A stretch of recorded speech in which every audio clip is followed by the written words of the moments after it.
Good afternoon, everyone. It's Woody Collins, and this is another episode of Talking About Congo. And today we're going to talk about a subject that I brought up on last Sunday, and the subject is COVID-19 discriminating. Does it discriminate? And that was, as I said, uh, then that I think it does not discriminate. However, we have some situations where the COVID virus is taking advantage of different situations.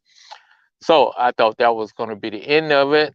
But just like yesterday, I had to do a part two of people asking me different questions. And so today I'm doing a part two on whether it discriminates or not.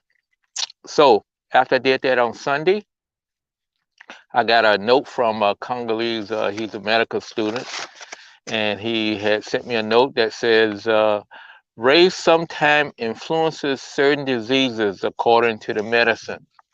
Okay, he's a Congolese, so and he was actually writing to me in English, so I'm not sure he understood what was going on. But I don't think he saw the telecast, but he saw the announcement and the topic.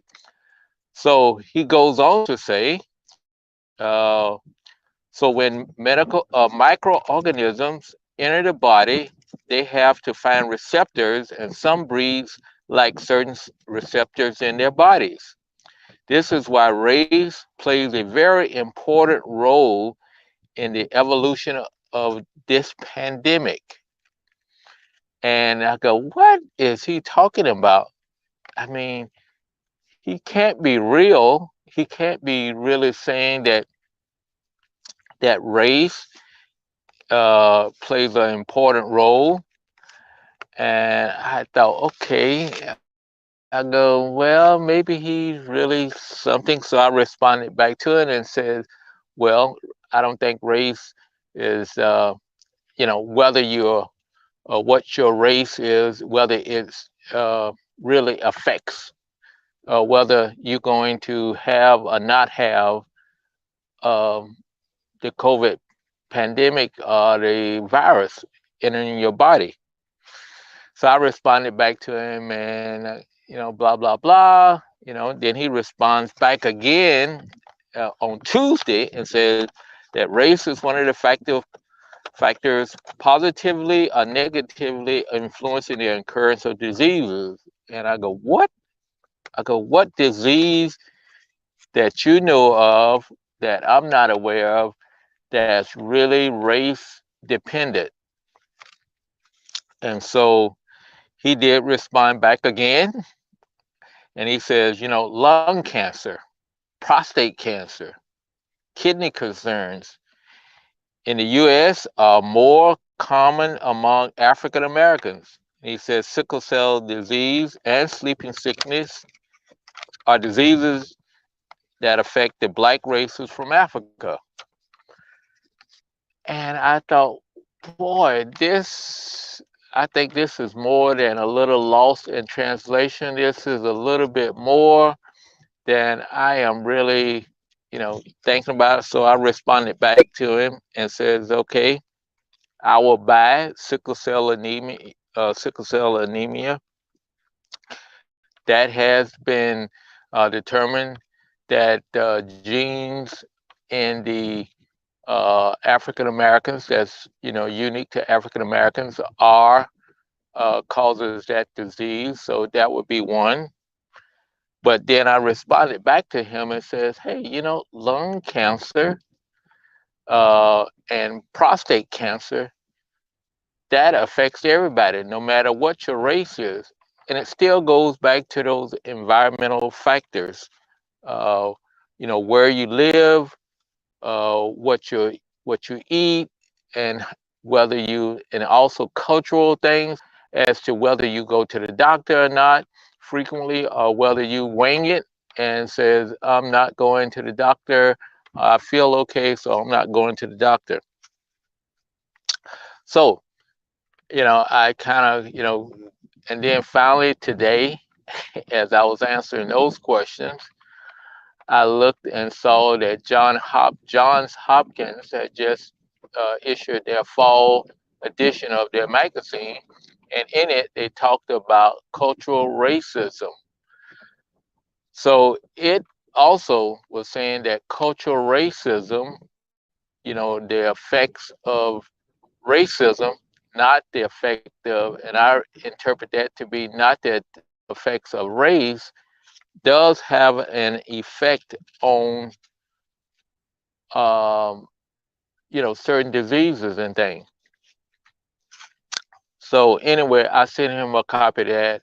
So hopefully he's done with this discussion and I'll be done with this discussion and we can move on to something more enlightening and stuff like that. But it's just kind of interesting to see that a student that's going through medical, and he's been in medical school quite a long time.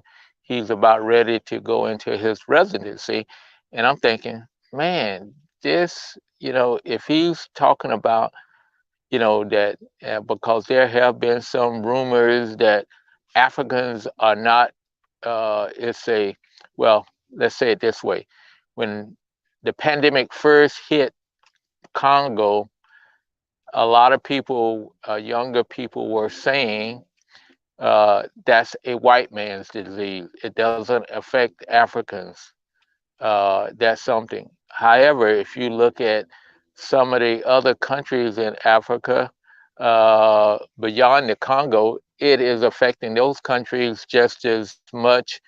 And and I really believe if they had testing going on, and if they were not environmentally different than us, meaning to say, when I say environmentally different, as far as Africans have a tendency to, the weather is warmer and they have a tendency to be outside more, and because they like the facilities to be inside restaurants. You don't go to restaurants that much while there. Most of the people eat home, and they eat among themselves. There's not a lot of, it's a lot of cultural things that really affected it. So, I thought, okay, is he getting on? Is he's really going back to this? Is that Africans, that this pandemic is not affecting Africans? And I thought, well, and I finally sent him the statistics from Indiana that shows African Americans, blacks in the United States, and particularly Indiana, are really affected by the pandemic even more because you have the cultural aspects of it.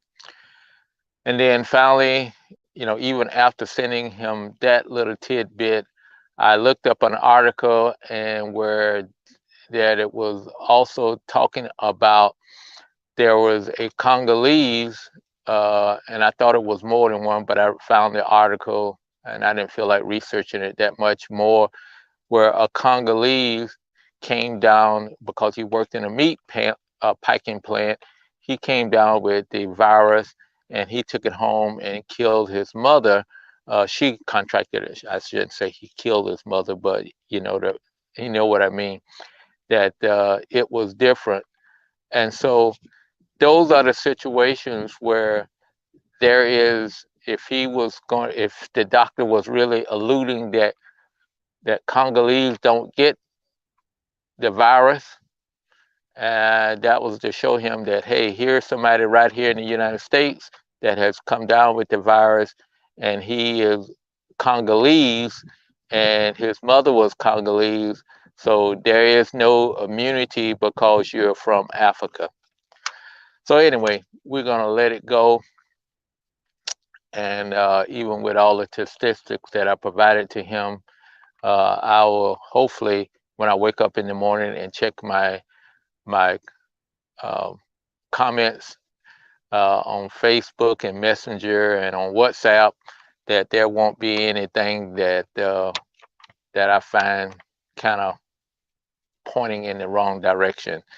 I think it's important that in this discussion, especially with different people about Congo, not only Americans but also Congolese, they are misinterpreted about certain things that I don't believe, because I have a tendency more to see uh, the follow science, and also just like the medical student had said, you know, that the prostate cancer was you know it only affected Africans. And I'm thinking, gee, you hadn't been here in America. There's more people in America who has prostate cancer, but the majority of the people who probably die from it is from African Americans, because they don't go to the doctor as much. They don't also do the test for both cultural and economic reasons. So anyway, and one final note, and I'm gonna let you go for the day, is the question of yesterday: should I come to Congo? It was on my messages this morning again from this time from my good buddy and roommate James. He was saying I needed to come to Congo because he felt uh, that nobody is going to accept the Americans soon. That I'm gonna be marooned over here in in the United States, because it's all going to be the world is going to be ostracizing us Americans for the COVID virus that's really so high. So anyway, that's what I have to say, and we will end today. Thank you all for stopping by. Thank you all for watching it on the replay. And if you got a comment on it, it's a little bit off the subject of really about Congo, but it's about Congolese and their attitudes about different. And it's an important health thing. So we will talk to you tomorrow at 3 o'clock, and when we will do another episode of talking about the Congo. And I promise you that I won't have a part three or part three on either one of those subjects that have come up in the last couple of days. I will refrain from it. I will just ignore their messages, and let's go from there.